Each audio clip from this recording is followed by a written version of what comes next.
It's day 11 in the criminal case against Sean Diddy Combs. Let's take a look at what happened inside the courtroom.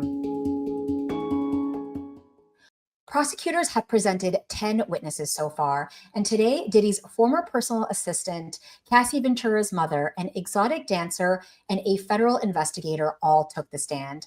David James, who worked for Diddy from 2007 to 2009 as his personal assistant, testified that when he went for his interview, he was told by a senior staff member of Diddy's that, quote, "This is Mr. Combs's kingdom, and we're all here to serve him." James said while he worked for Diddy, he set up rooms for freak-offs and would bring bags filled with cash and undisclosed pills. The former assistant also said he would buy items for the freak-offs with his own card because Diddy did not want the items to show up on his official books. He also said Diddy kept an embarrassing video of him as collateral, ostensibly to exert control. He also corroborated testimony given by Cassie Ventura when she was on the stand about music rival Suge Knight. James said he remembers Diddy and his bodyguards arming themselves with guns and getting in a car to confront Knight. He said he actually drove the car that night and was frightened to the extent that he ended up quitting months later.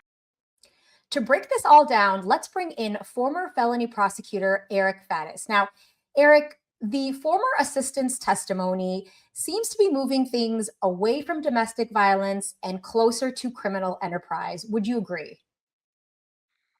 Definitely agree, and that's a direction the prosecution has to go. We've heard a lot so far about abuse suffered by Cassie Ventura and others allegedly, those allegations and that testimony relate to the sex trafficking charge potentially.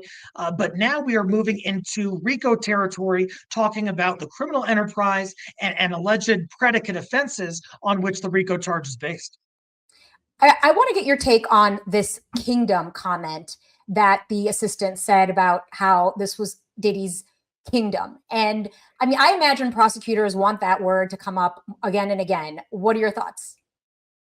Oh, yeah, I think it's helpful for the prosecution on two fronts. One is on a legal front.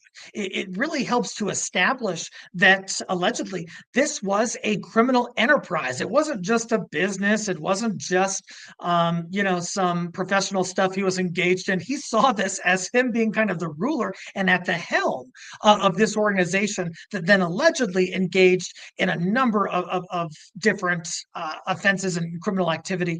So it's important on that front. On the second front, it's important emotionally. It's evocative, right? It sort of gives the impression that Diddy thinks he's the ruler of the world. He can get away with anything, and everyone has to do what he says.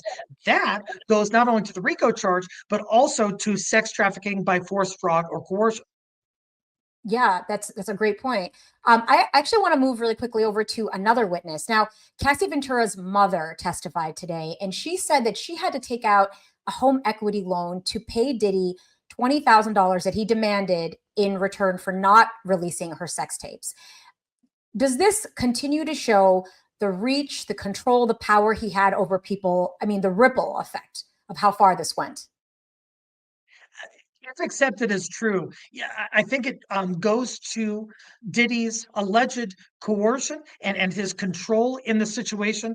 Also, it corroborates Cassie Ventura's testimony on the stand. She said that she had to keep engaging in these freak-offs because Diddy threatened to disclose the videos of that to the public. This is a consistent statement that she had allegedly made to her mother to the same exact effect. And so I think that fact is really important when it comes to proving that Diddy was able to overcome Cassie's will and cause her to do things through coercive actions like blackmail and threats such as these. Now, defense attorneys chose not to cross-examine Cassie Ventura's mother. What are your thoughts? Like, what strategy is behind that? That was a little peculiar that they didn't try to at least expound on the facts or present kind of a counter narrative to what happened. Sometimes it can be effective to get up there as a defense attorney and say, no questions for the alleged victim's mother, Your Honor, or whatever, suggesting that she's biased and will say whatever she wants to support her daughter in the prosecution. But I think there were some avenues defense could have explored, but didn't. I mean, if it was you, you probably would have cross-examined the mother. I mean, she said some things that are now essentially unchallenged, right? That is correct. If I was defense, my understanding is the way that defense characterizes this interaction is that Diddy had spent money on Cassie, and then there was some infidelity, and he was trying to recoup that money from the mother, I guess. You could have asked, the defense could have inquired into that and talked about, Diddy spent a lot of money on Cassie, and Cassie cheated on Diddy, didn't she? Diddy was upset about that. That's why he was getting the money, wasn't he? I mean, there are lines of questioning that could have been asserted, and defense chose not to go down that road. Eric Faddis, thank you so much for joining us today. Really appreciate it. Good to be with you.